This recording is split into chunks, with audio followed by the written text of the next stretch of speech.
नमस्कार. आज दिवसभरामध्ये विद्यार्थ्यांचे सातत्याने एकच मेसेज होता, की दादा इतके इतके मार्क्स पडतायत आणि मला पर्सेंटाईल किती आहे. तसे रोज असतात, पण आज त्याची फ्रिक्वेन्सी त्या मेसेजेसची वाढली.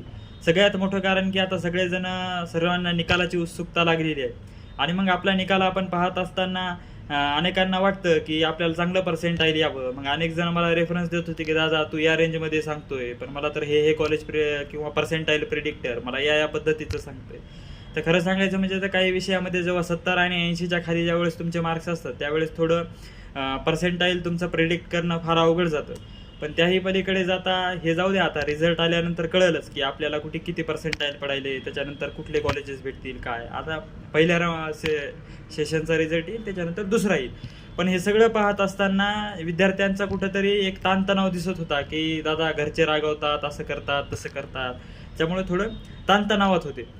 तर मला सांगायचं आहे की आयुष्य आपल्याला अनेक संधी देतं. म्हणजे CET नावाची ही आयुष्यानं दिलेली आपली 12वी नंतरची किंवा 12वी मधली आपली ही काय होती, संधी होती. तर इंजिनिअरिंगला गेल्यानंतर हायर स्टडीजसाठीच तुम्हाला काही संधी भेटतील. काही जण छोट्या मोठ्या कॉलेजेसमध्ये किमान तिथं संधी भेटतात, त्या ठिकाणी जरी गेलात आणि तिथं चांगल्या पद्धतीचं तुम्ही परफॉर्म केला तर तुम्हाला चांगल्या कंपनीमध्ये तुमचं प्लेसमेंट होऊ शकतं. असं नाही की एकदा ही जर संधी गेली तर हा आयुष्याचा अंतिम टर्निंग पॉईंट होता. तसं अंतिम टर्निंग पॉईंट कुठलं नसतं. तुम्ही जर ठरवलं, पुन्हा पण ठरवलं समजा, आता असं नाही की माझं बी सगळंच काही सुरळीत चालू असतं.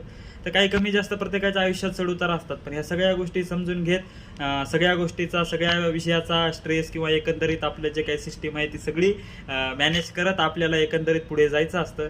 खचायचं नसतं, कायम लढायचं असतं आणि लढण्यातच खरा मनुष्यधर्म आहे आणि हारून जाण्यामध्ये काहीही नाही.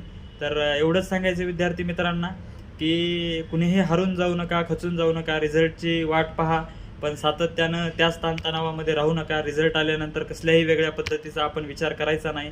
आपण छत्रपती शिवरायांचे मावळे आहोत.